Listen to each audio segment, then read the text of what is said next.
वाल्मीकि रामायण या रामचरितमानस की बात करें या फिर अन्य पुराणों की बात करें तो भगवान राम के जो दादाजी थे उनका विशेष चित्रण जो है नहीं मिलता। इस उद्देश्य को लेके मैंने एक अध्ययन किया, कुछ विद्वानों से संपर्क किया और भगवान राम के दादा एवं दशरथ जी के पिता चक्रवर्ती सम्राट अज के विषय में यहाँ पे जो है चर्चा करने का मन बनाया है। तो जिस कुल में, जिस समुदाय में या जिस धरती पर स्वस्थ और स्वच्छ प्रकृति के मानव रहते हैं, वह न केवल पृथ्वी धन्य हो जाती है बल्कि वो पूरे उस पृथ्वी पर रहने वाले प्राणी जो हैं धन्य हो जाते हैं।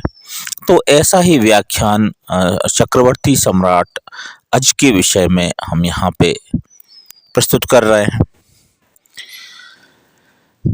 राजा प्रजा को सुखी रखने के लिए या फिर अपने राज्य के संचालन करने के लिए अभी तक के जितने भी ऐतिहासिक तथ्यों की बात करें तो उनमें हमारे लिए ये मिलता है कि सब जो है राजा अपनी सैन्य जो सुरक्षा व्यवस्था है उसको मजबूत प्रदान करते आए हैं। अभी अगर हम वर्तमान में लोकतंत्र की बात करें तो अभी भी यही होता है कि यदि राष्ट्र को शक्तिशाली बनाना है तो उसकी जो है सैन्य ताकत को बढ़ाना होगा, और ये जो है एक आम धारणा है। पर चक्रवर्ती सम्राट अज जो हैं वो इस धारणा के ठीक विपरीत गए और उन्होंने विचार किया कि बिना किसी हथियार के,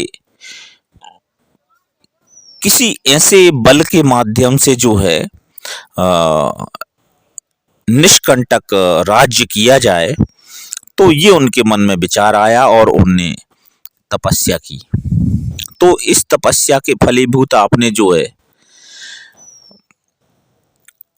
तपस्या कर दुर्गा को, परम शक्ति को प्रसन्न कर लिया और ज्ञान युक्त विचित्र विचित्र अस्त्र तथा प्रभावशाली मंत्र प्राप्त कर लिए।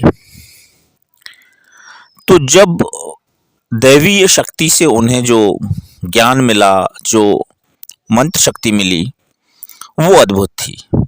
इसमें हुआ ये कि अपराधियों को स्वतः दंड मिलने लगा। राजा के स्पर्श करते ही प्रजा के समस्त रोग व्याधियों का शीघ्र निवारण हो जाता था।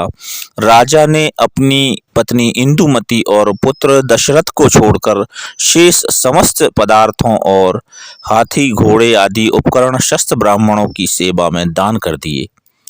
प्रजा से कर वसूली नहीं की गई कभी उनके राज्य में, और इस तरह से ये अयोध्या के जो चक्रवर्ती राजा अज हुए, उनके राज्य में कोई छिपकर भी अपराध नहीं कर पाता था। यदि कोई पाप करता तो राजा के दिव्यास्त्र किसी की दृष्टि में न आकर भी वध अथवा बंधन आदि दंड तत्काल देते थे।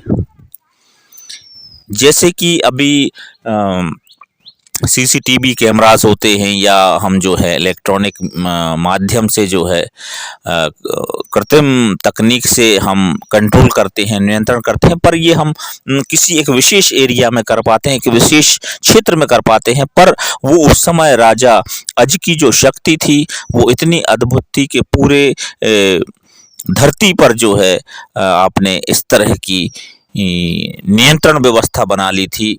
और वो अलौकिक जो नियंत्रण था वो राजा अज का एक वैशिष्ट्य है, एक उनका जो है उदात्त चरित्र का यहाँ पे प्रमाण मिलता है।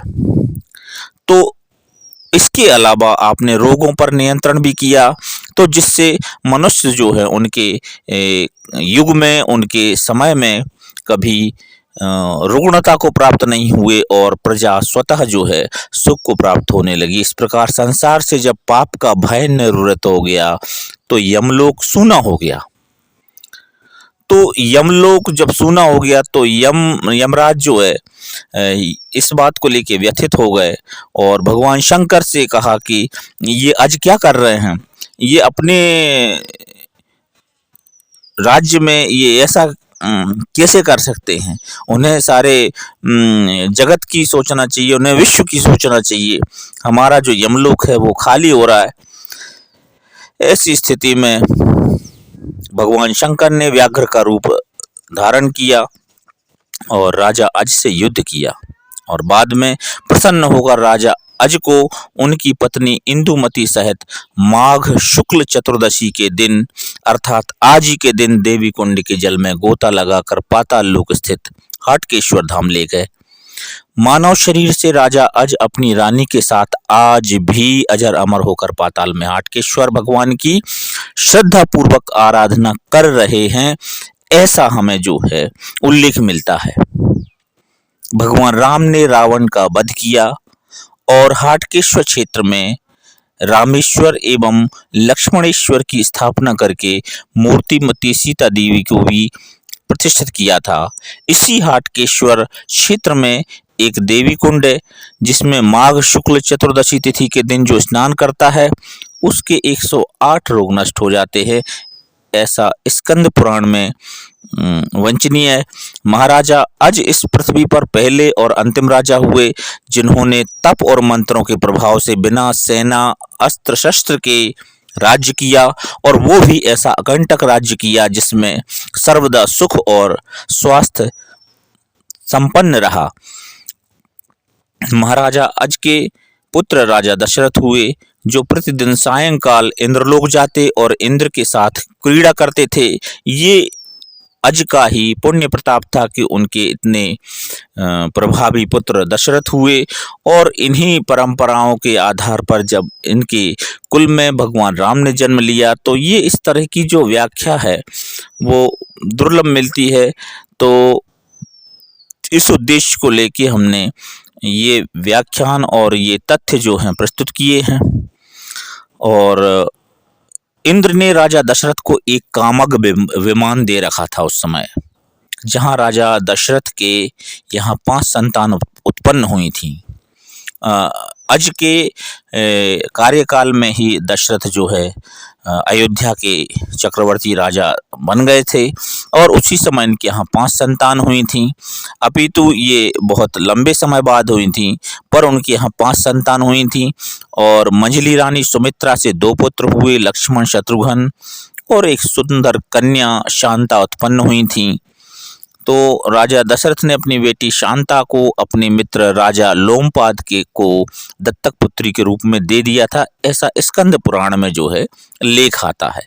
तो इस तरह से हम सभी श्रोताओं को, सभी दर्शकों को बता दें कि हमारे संस्कार, हमारे कर्तव्य और हमारी जो वृत्ति है, अगर वो स्वच्छ है, वो स्वस्थ है और वो यदि समाज के अनुकूल है, समाज को आनंद देने वाली है और सबका कल्याण करने वाली है, तो निस्संदेह आपका एक कुल नहीं बल्कि आपके 7 कुल जो हैं तर जाते हैं। आपके सप्त लोकों में आपका यश और कीर्ति जो है पताका फहराता रहता है। और ये इस तरह से राजा अज के बारे में हमने आपके सामने विश्लेषण प्रस्तुत किया। आशा है आप सभी को ये दृष्टांत अच्छा लगेगा और आप श्रद्धा पूर्वक इसे श्रवण करेंगे। जय श्री राम।